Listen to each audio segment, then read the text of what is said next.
سلام، امیدوارم که حالتون عالی باشه. من فاتیم، گوینده و نویسنده چنل رمانشم.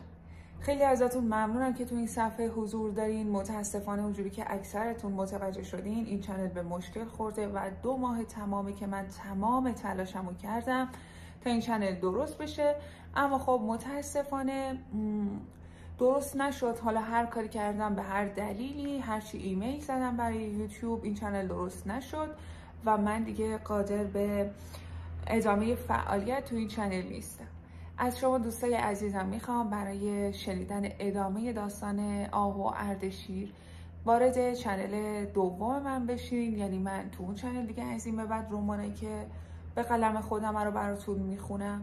و یه نکته هم بهتون بگم، اولین رمانی که میایین اونجا قطعا رمان آهو و اردشیر نیست، یه رمان دیگه براتون گذاشتم، اونم به قلم خودمه، به قشنگی داستان آهو و اردشیره. بعد از اینکه اون چنل مورد تایید قرار گرفت، من براتون رمان آهو و اردشیر رو داخلش میذارم.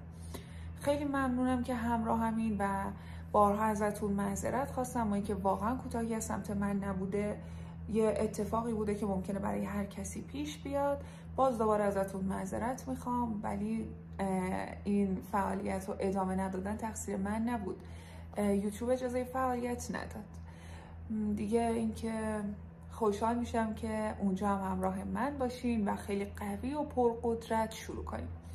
رمان خیلی خوبی هم براتون گذاشتم، حتما گوش کنید. آهو و اردشیرم به زودی بعد از تموم شدن این رمان براتون میذارم، پس سریعا اون چنل رو سابسکرایب کنید و از رمان فعلی هم حمایت کنید که این چنل رو به شروع ببره. دوستتون دارم، مواظب خودتون باشین. خدا نگهدار.